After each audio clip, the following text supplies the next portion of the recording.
24 sa UA 1650. Tarlac second 925. Tapos 2024 1 billion 25. Pampanga sa 2023 1 billion 125. 2024 75 billion lang po. Wala pong alam yung mga tao doon. Ako lang po ang kausap nila. Hindi po alam nila yun ay kay Kong Saldi. Dahil ako lang po, hindi ko po pwedeng sabihin kung saan nanggagaling. Ito po, ang mga iba naman po nagbababa ay nakilala ko ang kumpanyang Pearlstar. Ngunit kahit pamilyar ako sa Pearlstar, hindi ko kilala ang may-ari nito. Naging tauhan ang Pearlstar, ang kilala ko na MK. Na-meet ko po siya sa district. Meron po siyang project na isang tulay na inabutan ko before. Sa pagkakalam ko, si MK ay anak ng may-ari ng Pearlstar. Nagkaroon ng pagkakataon ng 2020 na lumapit sa akin si MK na Pearlstar na nakiusap na humingi ng listahan para sa flood control. Ayon kay plano raw nilang lakarin ng pondo para sa mga flood control projects. Ako'y nagbigay sa kanyang listahan at lumabas naman po ito sa GA at UA. Kinaklaro ko na wala akong alam o personal knowledge kung paano nakuha ng Pearlstar ang pondo at kung sino ang kausap nila para masiguro ang pagkuha ng pondo. Hindi po ako knowledgeable doon. Basta nagbibigay lang po ako ng listahan. Ang proyektong ginawa at Pearlstar ay pinuntuhan mula sa National Expenditure Program at papondong itinakda ng Bicameral Conference. Ayon po sa record. Ito pa po, mayroon pong 2022, si Commissioner Mario Lipana po ay nangingirin po sa akin ng listahan. Taong 2023, nakapagbaba po siya sa UA ng 500 million. 2024, 400 million. 2025, 500 million. Wala akong personal knowledge kung paano nila nakuha ang pondo at kung sino kusip na. Ang listahan ng mga proyektong na ipasok ni Comlipana ay nakalakip sa Sinumpang Salaysay sa annex po. Andito po lahat yung detalye. Nung nabanggit po nung nakaraang hearing, former Congressman Mitch Kaayon, noong taong 2021, nakilala ko si isang pagtitipon, hindi ko na po matandaan, alam ko po birthday, na noon ay Yusek pa po, ang pagkakatanda ko. Dito ay nakapag-usap kami, tinanong niya kung pwede siya magpababa ng pondo sa aking DO. At sinagot ko naman na, opo, pwede po. Noong taong 2022, nakapagbaba ng halagang 411 million sa GAA, si Yusek Mitch, na may usapan kami na may gastos na 10% lang po. Hindi niya po pinakailaman yun, sabi niya, bahala ka na kung sino man ang mananalot contractor niyan. Noong ikapat na pagdinig ng Senate Blue Ribbon Committee hearing, may dalawang larawan na pinakita ang chairman ng Senate Blue Ribbon Committee, Senator Pampilo Lacson, kay Engineer Bryce Hernandez. Isang larawan sa isang lamesa na puno ng pera, doon ay makikita ang aking presensya na kung saan ay napinakasot ng blue na shirt at ito ay sa conference room ng lumang opisina namin. Para po sa kalaman, lahat po ng pera na yun ay para sa BICAM ni Kong Saldi, 519 million na may 20% proponent noong 2022. Ito po ay galing sa iba't ibang mga kontraktor na nakuha ng mga proyektong naipababa ni Congressman Saldi. Ang pangalawang larawan naman po ng pera na nakasalansan sa isang bilyaran ay para sa proponent ng 2023 na 5.79 billion na dadalhin namin kay Kong Saldi na sa aking pagkaalala ay nagkakalaga ng 579 bilang 10% advance payment. Aking nireserba ang aking pagpasa sa karagdagang Sinumpang Salaysay kung sakaling ito ay mabibigyan muli ng pagkakataon. Ginagawa ko ang Sinumpang Salaysay na ito pagpakita ang aking kusang loob na pakipagtulangan sa sinasagawang misyon sa Senado, sa House of Representatives at iba pang ahensya ng pamahalaan kaugnay ng mga anumalyang proyektong DPWs. Ito pang matuluyang panagunin lahat ng mga taong sangkot. Yun po, Your Honor. Pwede bang pirmahan mo yung Sinumpang? September 2021, nakilala kami Congressman Saldico. Simula nun sa simula mo na yung sa simula nung gist ng yung Salaysay, huwag na yung opening. Wala ko nakilala si Undersecretary Roberto Bernardo. Kasama kami sa Laguna. Na-promote siya nag-promote siya hanggang Undersecretary. Si Yusek Bernardo ang tumulong sa akin para may talaga ako bilang district engineer sa Bulacan First DO noong 2019, panahon ng Secretary ng DPWH si Secretary Mark Villar. Nung panahon na yan, ang tanda ko po, Undersecretary for Operations sa Visayas, si Yusek Bernardo. Taong 2022, magsimulang magbaba ng pondo sa aking DO, si Yusek Bernardo. Ang kasunduan ay 25% para sa proponent. Ang proyekto ayon kay Yusek Bernardo, ang kabuuan ng mga proyektong naibaba ni Yusek Bernardo sa aking DO ay nagkakalaga ng 350 million na sumusunod. Nandito po. Noong 2023, ang kabuuan ng mga proyekto na ibaba ni Yusek Bernardo sa aking DO ay halagang 710 million.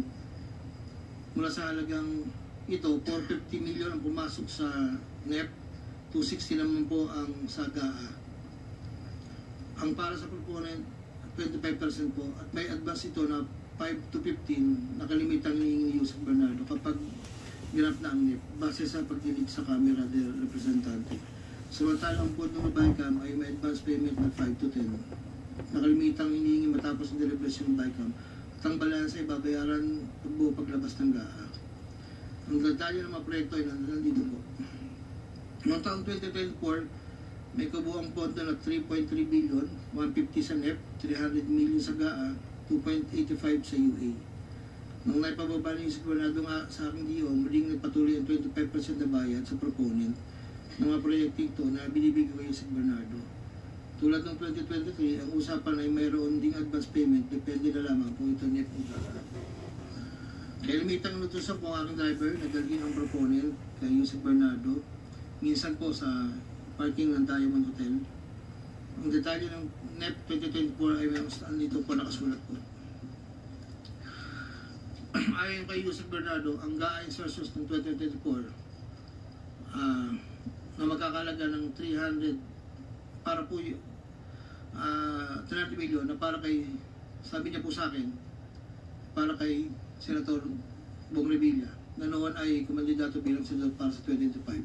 Sinabihan ako ni Yusek Bernardo, Henry, kay Sed Bong yan, baka gusto mo tumulong sa kanya. Dagdagan mo ang proponent ko na bahala. Sinabi ko kay Yusek Bernardo, si Bobos, kaya po imbis na 25 ay naging 30 ang naging proponent doon po sa tatlong project na nakalagay po dito. Ang project po ay construction of flood control structure along Angat River, Sipat Section Plaridel, construction of flood control structure along Angat River, Lumang Bayan, construction of flood control structure along Giginto River, Mali Section, Giginto. Ang total po ay 300 million po. Yun po ay ayon kay Yusek Bernardo. Never ko pong nakakausap si Senator Bong Revilla. Never po. Makikita sa listahan ng mga proyektong galing sa UA 2024 na hindi lamang flood control ang mga proyektong, subalit ang proponent ay naglalaro sa 25 hanggang 30%. Noong taong 2025 ay may kabuang halaga na 2.55 billion may pababa ni Yusek Bernardo sa aking DO. Tulad ng mga nakarang taon, ang proponent ay natin 25% sa kabuang halaga ng pondo na ibaba ni Yusek Bernardo sa aking DO. Ang detalye ng proyekto ay nandito po. Marami po ito.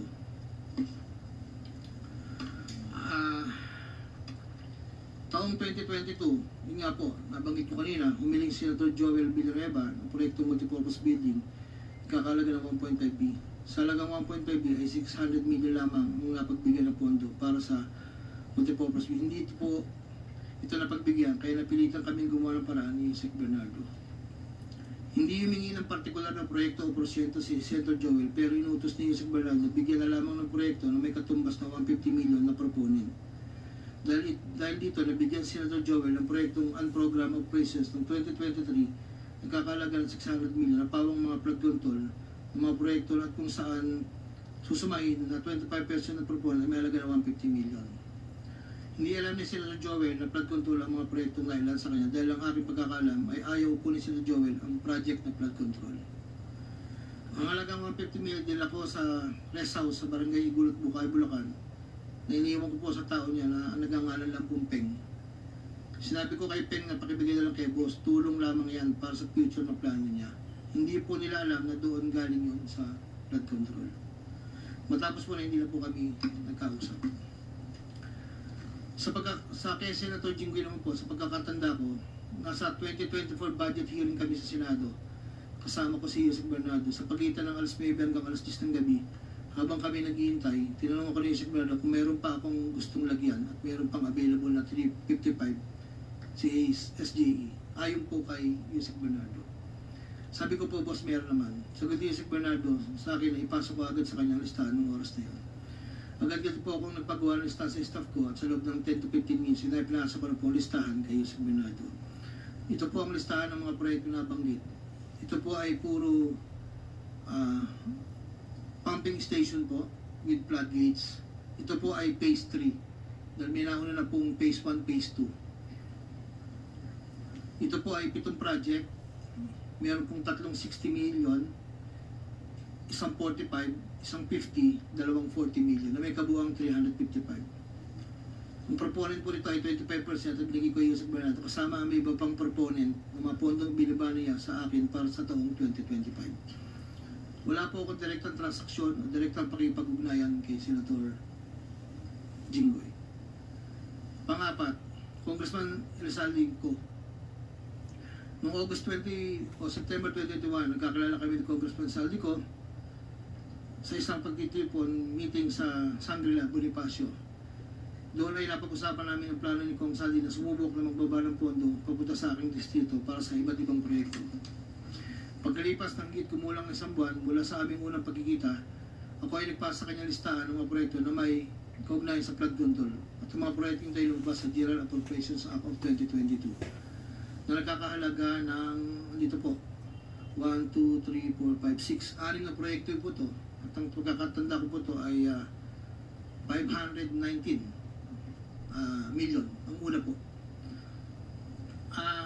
Sa pagitan ng 4 na taon, mula 2022 hanggang 2025, naging tagapagtaguyod si Kong Saldi ng mga proyekto sa Bulacan First. May higit kumulang 426 na proyekto. Ang kabuang halaga ng proyekto na ito ay po sa nalakap kong record ay hindi bababa sa 35 billion, 24 million pesos.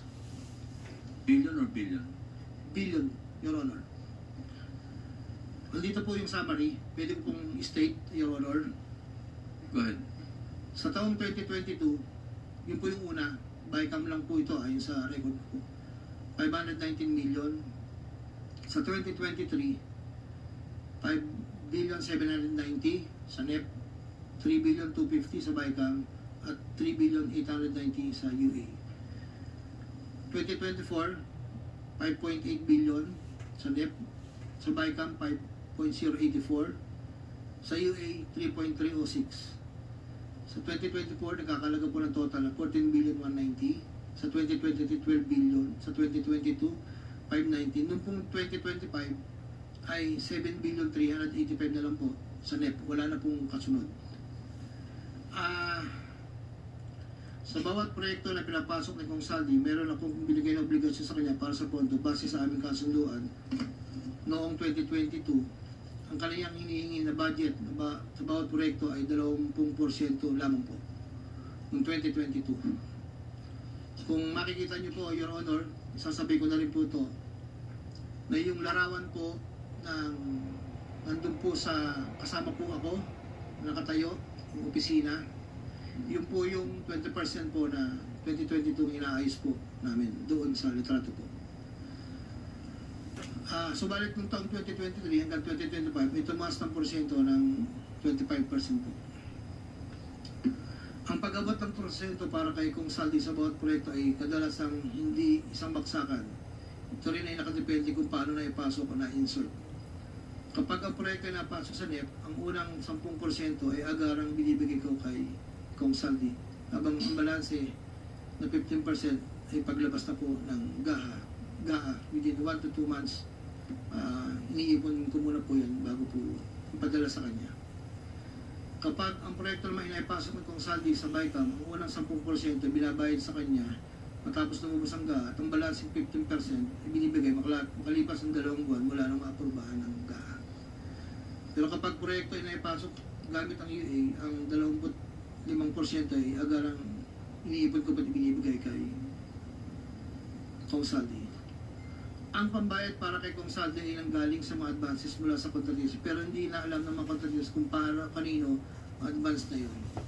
Yung pera na nakalaan para kay Kong Saldi, dinadala sa akin. Ako naman po ang nagdadala o naghahatid na hinihinging porsyento ng Kong Saldi sa iba't ibang tao niya.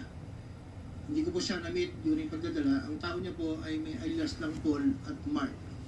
Dahil sila po yung nag-message po sa akin through Viber, disappearing message po yun, na doon ko po dadalhin. May isa o dalawang beses na dinala po sa parking lot ng Shangri-La Hotel, Bonifacio Global City, ang porsyento ni Kong Saldi. Paminsan-minsan man, hinahatid ko ito sa kanyang bahay sa Ladybug Street, Valle Verde 6, Pasig City. Mula Ortigas po, kakaliwa ka, stoplight, may gate ka kanan, kakaliwa ka kanan, makikita na po yung bahay. Minsan po, inuutos ko lang po, minsan po ako po ang nagbababa. May tao lang po tatanggap, tapos po, iiwanan ko na po. Dinagdag ko na dahil lumulobo ang pondo ng Bulacan, napag-usapan namin Kong Saldi na kung meron akong pwedeng mapagbabaan sa iba't ibang district engineering office. Nang dahil dito, noong 2020-2025, nagbaba si Kong Saldi sa sumusunod. Bulacan 2nd, 573 million. Tarlac 1st, 2023, 1.350. Sa 2024, sa UA 1,650. Tarlac 2nd,